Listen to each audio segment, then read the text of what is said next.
They're 20 yards from us, laying down. The little one's got his pick, kind of.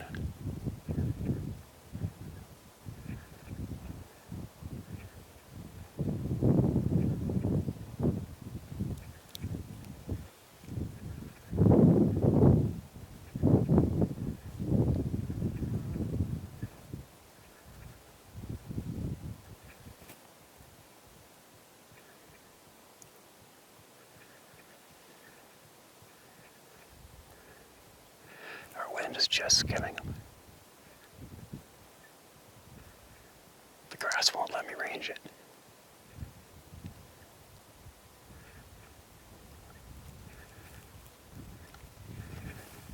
Wind. Tape it. Get comfortable so you don't have to move. Don't move. Don't move.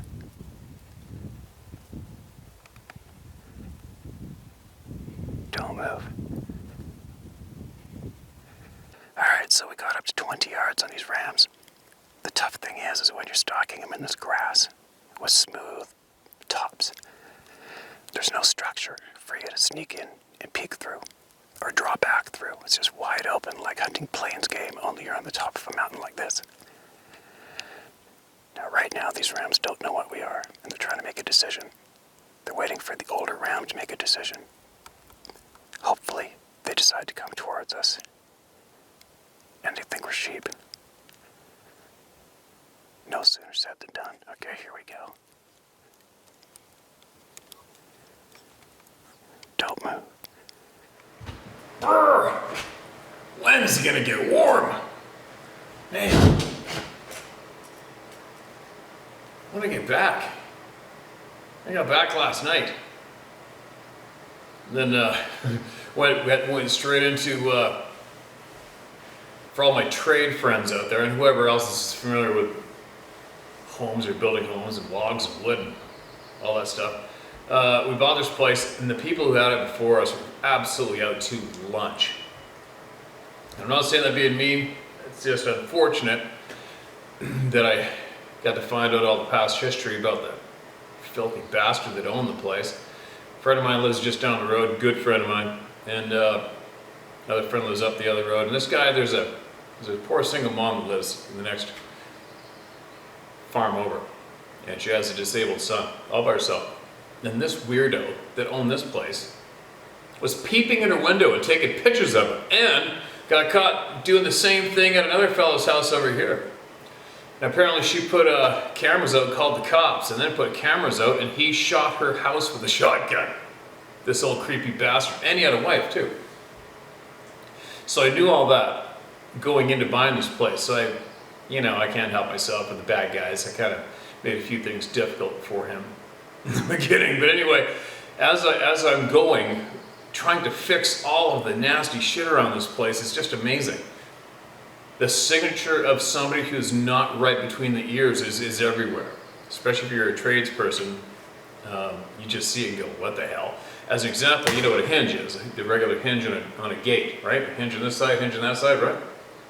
It'd be like 5 screw holes in here, 5 in there. Almost every single screw would be a different driver, right? So Robertson, Phillips, straight screws.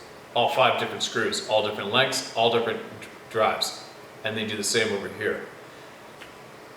Actually, I'll bite my lip because I could go on forever with all the examples. It's just so many different examples of what the hell, what the hell, what the hell, what the hell.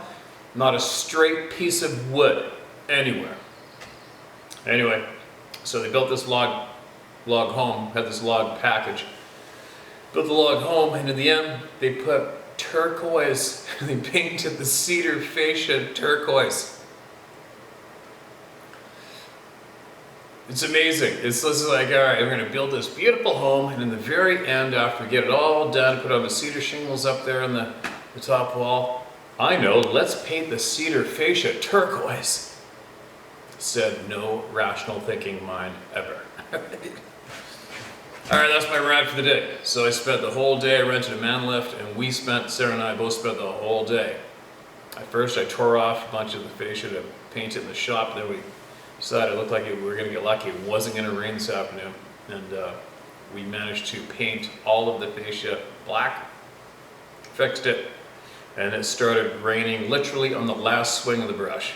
So there you go, there's my rant. My rant of the day, and it's kind of freezing the whole day long. It's crazy. Anyway. All right, here we go. This is, oh, hold on a minute, back it up. I just caught an email from our friend Scott, whose wife unfortunately they discovered the brain tumor, and we've been trying to send him our warm thoughts, and he let us know that she's gone, her health has turned for the worse, so it's unfortunate. We'll still send our best wishes, and just so you know, my man, nothing is hard. It's not hard. It's not hard to mention somebody. It's not hard to ask for prayers, good thoughts from the people all here. It's not a hard thing to do at all. All right, just so you know, that's what I hope. I hope to think that this channel is geared up to helping people. Normally, that's the whole theme of everybody here, right? So there you go. Our well wishes go to you and your partner, regardless of what stage it is at today. It doesn't change the way any of us will feel, or the good wishes that we'll send your way, all right? Now, sharing some emails. I gotta get moving, it's late, and I promised to take the gang to go get up some ice cream. Because it's cold out, right? But listen to this. I always look forward to hearing from Brian Stidham. Brian has been getting the Ojibwe elders' diaries translated as smoothly as he can, as clearly as he can, and he has been so frickin' generous in sharing this with all of us. It's ridiculous. And here's the latest from him, all right? I am looking forward to reading this. Here we go. This is titled Adoption. One of the warnings I was given from Mr. Ash's diary and an Ojibwe elder. Good morning, good sir. The following is from an email I sent you with other items attached back in May, but I learned this past week of another individual who has had an encounter with the wilderness people in the UP of Michigan, and it's not his first. I'm trying to have him email you in hopes of getting this off his chest. He can find confidence in moving forward. He told me he would give it some thought and let me know. I told him there's no reason to let me know, just email you and the folks on this channel, and the folks on this channel will be there for him. His name is Morgan. I was told I could use his name and he will use it in the email. Right on. Morgan, just do it, dude. Just do it. This place, the cat's out of the bag here. It's the safest place on the planet to share your shit. There is literally hundreds of thousands of people who have seen the same thing you unfortunately just did, and they're all here. All right? The cat's out of the bag. There's nothing to be scared of. Looking forward to hearing it, all right? Now, after talking to him and what he told me, the following could be the situation he's in now. Now, here's the warning of spiritual adoption from Mr. Ash's diary and an Ojibwe elder from Minnesota, from an email sent on May 2nd, 2022. Quote, I had a long conversation with an Ojibwe elder in Minnesota that enlightened me on a question that myself and many others have made reference to on your channel. I've heard many make a reference of being tagged or marked by the wilderness people. It can be a lot deeper than that. The elder told me that the Sabe can / have and will adopt individuals. They see something in our character that they like or worse dislike and adopt us spiritually. They learn to know all about those they adopt by seeing their soul, as it was told to me. Excuse me. So, what happens when we're adopted? We're introduced to the whole family as a new member of the family. Now, as we know, not all families are Ozzie and Harriet. We can have some relatives that are not the best of human beings. We can have a crazy uncle, or a lush aunt, or a total asshat for a stepfather. In other words, every family is going to have some members we learn to keep our distance from. It's the same way the Sabe act towards those they adopt. Most folks will never know of this new family member. The Sabe will watch over them from afar like guardians. Others will let their presence be known to the individual by a sound, letting the adopted member see them. And many of the Ojibwe and others who have seen these people have stated they have seen them in dreams, or close their eyes to go to sleep and see the eyes of Sabe staring at them. It's as though they're right in front of you, staring deep into your eyes. And some have described it as staring into their soul.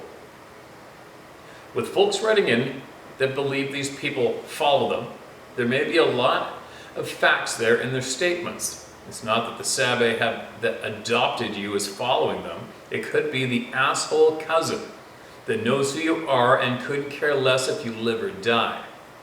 It's not just the Sabe the elder spoke of either, but also the little people. They too will adopt us. In most of these instances, you will never know your little family members following you in the woods unless you're lost and call on them for help. The Ojibwe elders have said that the Anishinaabe, this word means the people or the first people. It's how the Ojibwe describe themselves. The Ojibwe have 4 languages: spoken, written, pictograph, and the mind language. The Ojibwe speak to the spirits through their mind, like the way we silently pray. So, in order to call on the Sabe or the little people when we need their help, what needs to be done is to call upon them in our minds with humility, honesty and sincerity. And as said, they will hear us and come to us in a time of desperate need. I told you this is deep. I told the elder of the mental midgets knocking on trees and roaring into the night, and after a few derogatory words about their mental stability, the elder said they could be calling their own demise. To make Sabe or little people pissed at you, and as they see it, idiots mocking them. It can become a tormenting situation for those numbnuts. I would not want to tempt fate and piss off these people of the woods that they may see us as a nuisance and a tick on the ass of life and pop my head like a balloon. No shit. Now, for those who have seen and know these people are here and have continuing occurrence with these people, you can have no better friend to watch over you.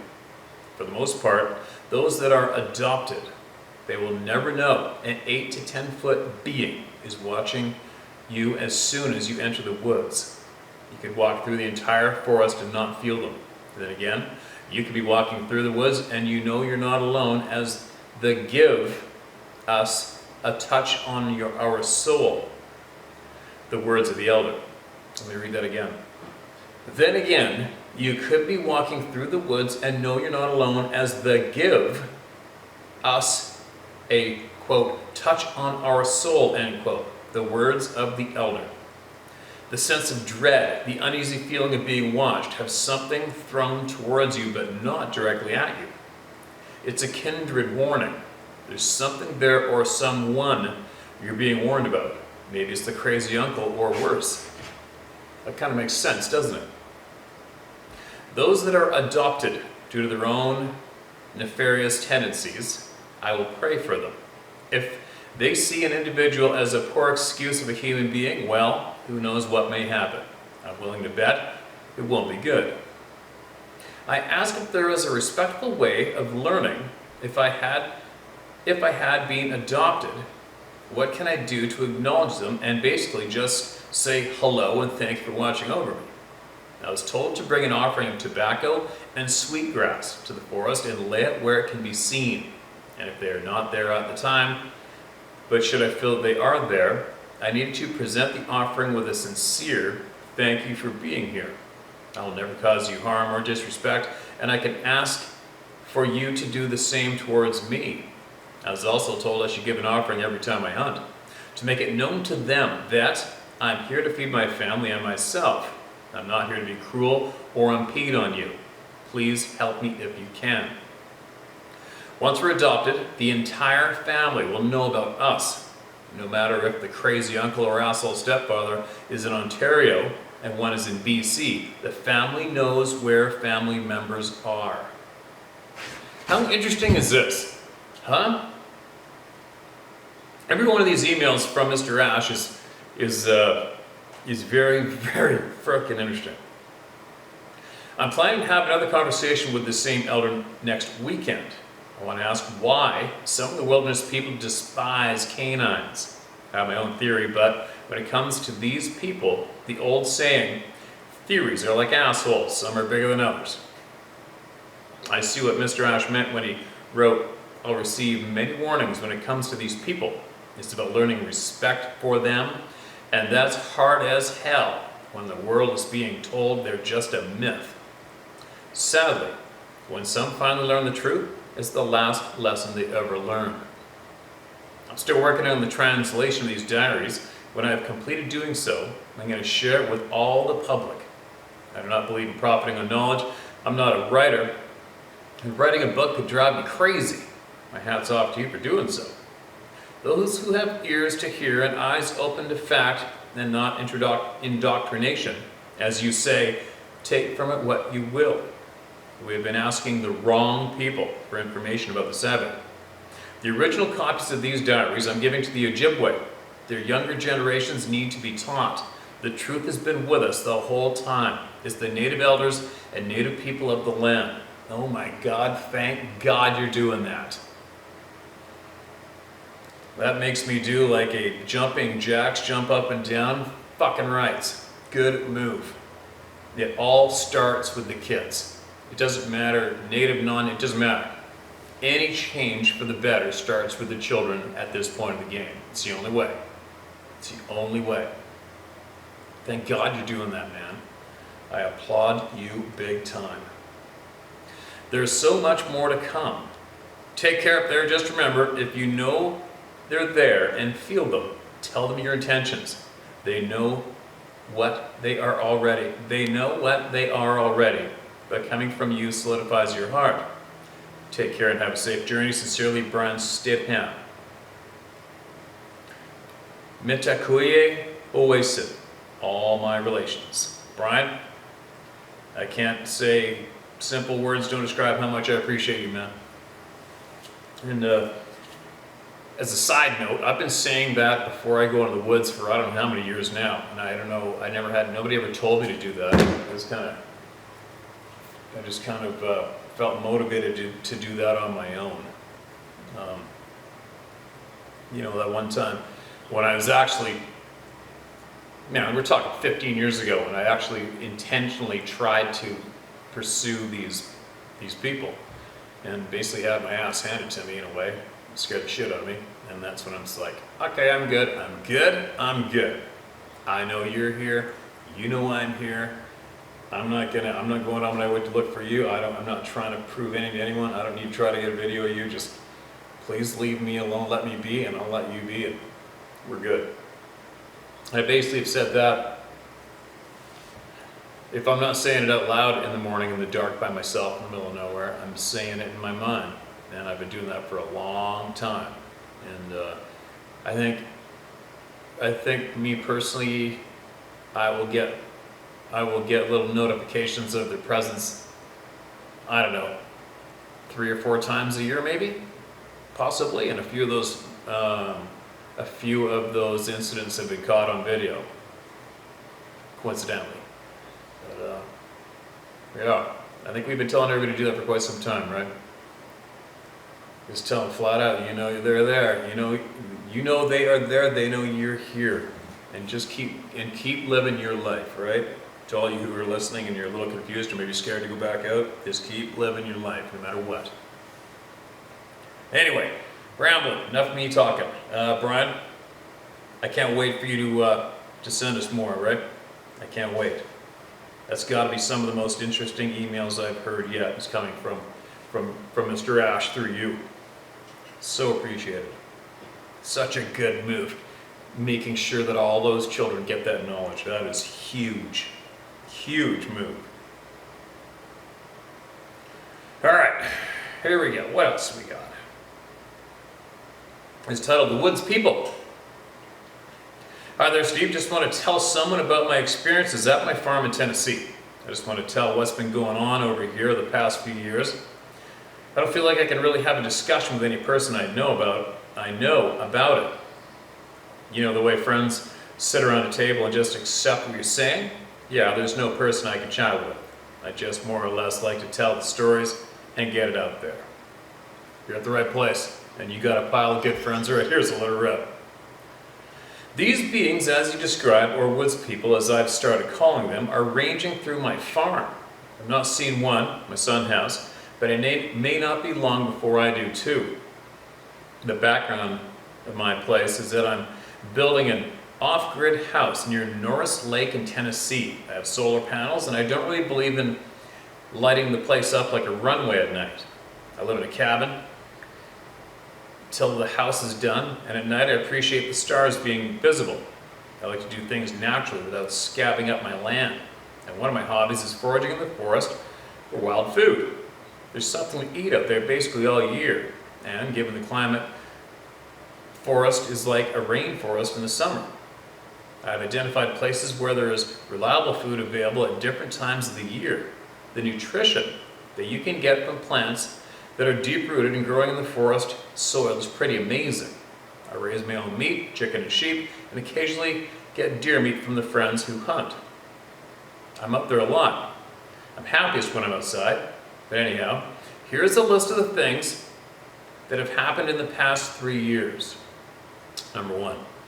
My oldest son, about 12 years old, 3 years ago, popped his head out of a deer blind window to look up the hill.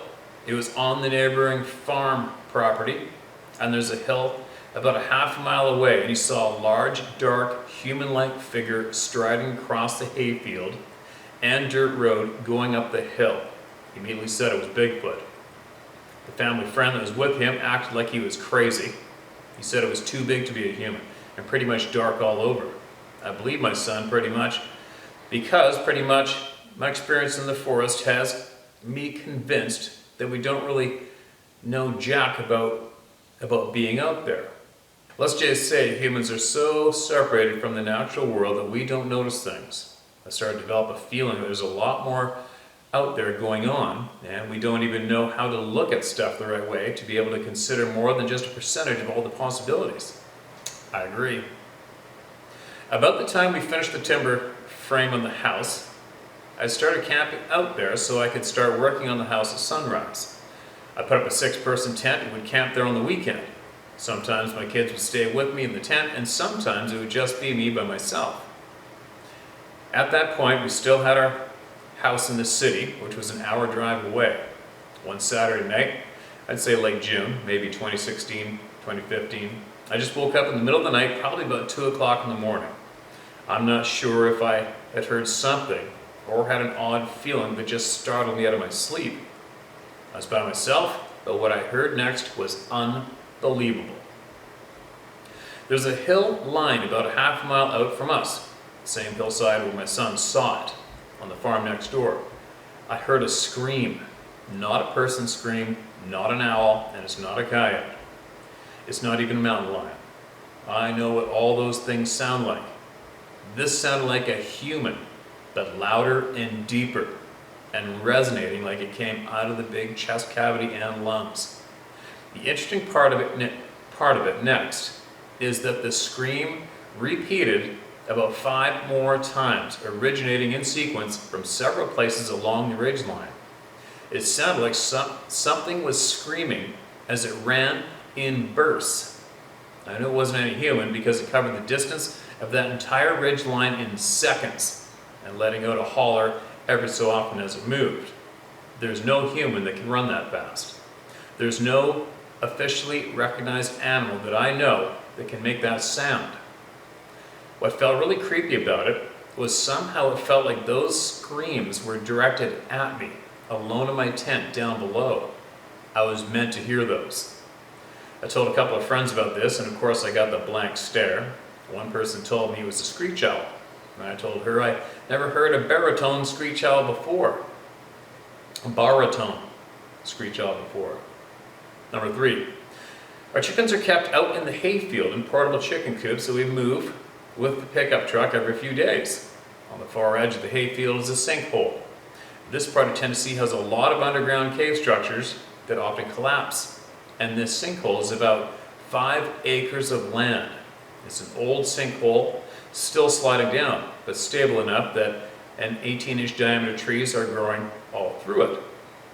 On the rim closest to my farm is a big patch of pawpaw trees, and those things have really delicious fruit. Anyhow, my sons were out feeding the chickens at those portable coops near the side that had the pawpaws. Never heard of those myself. As the boys were going in to feed the chickens, something in the woods in the patch of pawpaws let out a sequence of terrible growls. The boys said they were really deep growls, really loud, and made them feel a panic feeling inside their gut. The boys ran out of that field. They don't really like going that part of the woods anymore. I used to have them pick fruit for me, but they've not been back since they got growled at. I guess not. Number 4, our farm is covered in blackberry bushes. Every year I pick several gallons to do a jam of wine and juice. There's a good patch over near that sinkhole not too far from where the pawpaws are.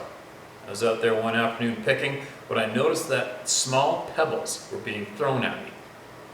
They weren't hitting me, but weren't falling through the blackberries, and I could hear them bouncing off the leaves and hitting the ground. I didn't feel particularly threatened, but I knew immediately what was going on. There was a woods person nearby, and I was getting their blackberries. By this time I developed a sense that I needed to make peace with myself, and these people are out here. I decided at that moment that I would sing a song. The pebble throwing stopped, and I kept picking the blackberries till my bucket was full. Keep in mind that I could pick for a lifetime and probably not clean off those bushes. There were so many berries out here. I honestly got the impression that this being was just fooling with me. I'd say so too for sure. There's starting to be a pattern of collisions with these guys in important food areas. Number 5, my 13-year-old daughter reports something tapped its fingernails on her sleeping loft window one night, and her window is at least 12 feet off the ground. Number 6, our temporary cabin is off-grid. We have no air conditioning and no central heat. In the summertime, all the windows are open. I like to look out the window, look at the stars in my loft if I'm not able to sleep. I also like to listen to the sound of the forest at night through the open window. No air conditioner and no neighbors makes for a pretty quiet evening in the summertime. I often hear yells in the woods closer to the lakefront. One time there was a deep baritone howl. It went on for several seconds, and just as I decided that it was a woods person, the sound mutated into a coyote yip. Tricky. That's pretty common too. That's really, really common. That happens all the time. I don't really think that I figured out how to coexist with these guys yet. I hope that my deep respect for the natural world can resonate with them maybe in a small way, because I think they're a smart and reasoning bunch. There's so much wild food around here. Blackberries, wild cherries, autumn olive, pawpaws, black walnuts, hazelnuts, persimmons, acorns, passion fruit, maypops, the list goes on. The thing I appreciate, they rely on. Of course, I've also planted an extensive apple orchard up on top of one of the hills, and I've not even yet mentioned the edible foliage plants, mushrooms, herbs, and medicinal plants that are all over the place. I don't think it's too big of a stretch to try to further develop an etiquette around taking my desired share of this food. I always operate under the principle of taking no more than 10% of what I see. Hopefully I won't be considered a jerk in their eyes. I think you're pretty good so far. You would have been ran out of there a long time ago from what we hear from other people, right? I don't get the impression that they're here all the time. Of course, there's a better than average probability that I'm wrong about that. My impression is that they pass through here and they're on a route to gather food. By the way, I've looked over these structures the woods people supposedly build, and I've never found one. I've never found anything woven but there are a lot of broken trees out in the forest. I'm really not interested in contacting Bigfoot investigators. Why would something/someone that belongs here first need to be investigated? Not really interested in broadcasting my stories, more or less just hoping I can put it out there in a summary and know that it's with someone that will accept it. Still looking for that person I can openly discuss it with in person around here and theorize and try to figure it out. Kind regards, Jen. Appreciate it, Jen. I hope that helped. I'm certain it did. I'm sharing it with everybody here. And you know what? Hopefully, okay. If you've got all that activity going on your property, 100% guaranteed other people in your community knows about these beings in the forest. There's no way they don't. So, I don't know if you've heard me say it in the past or not, but when you come across, what I do, I'm always coming across people in the woods all the time. People that work in the woods, people that work on the remote Coast Guard fisheries, hunters, fishermen, and I don't care who it is. I always pop the question just by squaring up with them, looking them square in the eye and just saying, hey, have you ever come across anything kind of odd in the woods or heard any stories or anything like that? Heard things, seen things by any chance? And if they have any knowledge at all about these beings in the woods, that'll trigger. They know exactly what I'm talking about when they know. And they spill. And then we have a good conversation. And that's how you start it. So if you do that in your community, you are going to find people who have seen and experienced exactly what your son's seen and what you've heard and experienced, without a doubt. So, and if you do find that conversation one day, Jen, I'm sure there's going to be a bunch of people here to be curious to hear how it went. And yeah, I'm sure maybe possibly there's probably a good chance of the people in your community who are aware are probably watching this channel. And if they are, maybe you want to drop a comment in the comment section below in this video and direct it at Jen. And maybe you could all link up sometime and have a good conversation. Possibly, right? But anyway, that was a good little quick babble, but I gotta get going. I got some girls that want to go get some ice cream. Then back tomorrow. What is it, Tuesday or something? Monday? I don't even know what day it is. But we'll be heading back out to the coast, I think, soon for about 5 or 6 days straight. And I'll get more shares done. And another thing I'm thinking about I might possibly do is, I don't know why, but as soon as my buddy told me about seeing that Sasquatch in the wall bram, he said it's had its hands on top of the stump, right behind a big fir stump in a clear cut, looking at him over the stump. And he said it was just sat there frozen, not moving, for about 10 minutes. And he looked at his binoculars at 200 yards. And his dad was with him too. He goes, oh, my dad's half blind. And he said they turned around and took off, and he's never going back. And what I'm thinking is I'm going to run it by him because I'll be talking to him soon. And I am curious. I'm curious about where that is. I'm going to see if he would possibly want to go back there with me. I'll go together. And I just want to, I'm curious about, I'm familiar with that area. I'm just curious about exactly where to the area geographically that being was blatantly looking at him from outside in a logged area. So that tells me he wanted him to see him, without a doubt. And he was standing his ground, sitting there with his hands in the stump, not moving, not running. And he had a rifle, and so did his dad. So that's interesting to me. That almost makes me think, it's almost like him sitting in that clear cut basically was him saying, this is the line, right where I am. That's the feeling I get from it. So what I'm saying is, I'm interested in seeing geographically where that line would be, and what is on the other side of it for miles. I want to see it, and I'm going to see if he wants to go. If he does, I'll go with him. And no sneaking around, no guns, just drive right up there, have a look, point out where it went down, let me have a look at it, and we'll leave. No banging on trees or whooping in the night. Or leaving a trail camera over a Snickers bar. Anyway, here you go. That's our video for today. I've got so many frickin' stories in that phone, it's stupid. And I finally separated it, like, you know, I put red in front of it, and now I've made another folder for red, and they all go into there, and I think that folder right now has 1,500 red in it, and the notes folder where all the new ones are, I think there was 970 something, and then there's still another folder in one of my email addresses that has 1,200 in it that haven't read yet.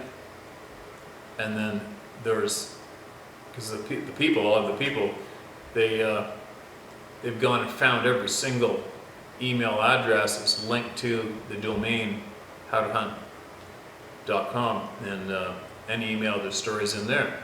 So then when I get the time, I'll check each individual email, which is like 5 of them, and then I'll go back and I'll check all the spam folders in all 5 of them. So, and all those emails have dozens of stories in each one of them, on top of this and on top of that other folder. So there, that gives you an idea what's going on. Not to mention how many have been read so far. I think there's actually some pinheads out there that actually think that I make up all these emails and read them to you. Could you imagine your brain being that simple, that your brain would actually be convinced that I am making all this shit up? Holy shit. You poor bastards out there who are stuck in that place. I do not envy you for 1 second. Can you imagine if your mind was operating on that level? But anyway, let me get out of here. I'm babbling away. I gotta get out of here. But yeah, there you go. That's how many stories are coming in.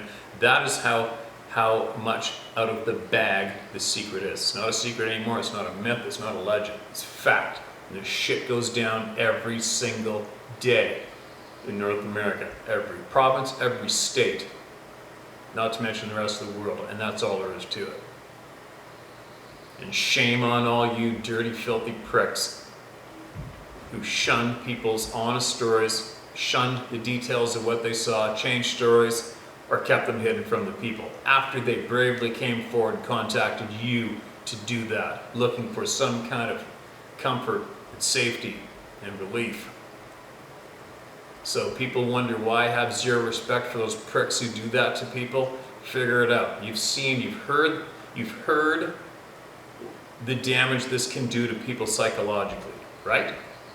You've seen how insecure and how scared people are to come forward and share their experience. You imagine the impact on those people when they contact a group of individuals who claim to be experts on this topic, and they get shit on, swept under the carpet. Their stories changed, or even worse, directly humiliated. So that's why I have zero respect for those pricks, especially that one fat loser. Zero. All right, I gotta go. I'm getting aggro. Gotta get out of here. See you guys tomorrow. Share my story, howtohunt.com.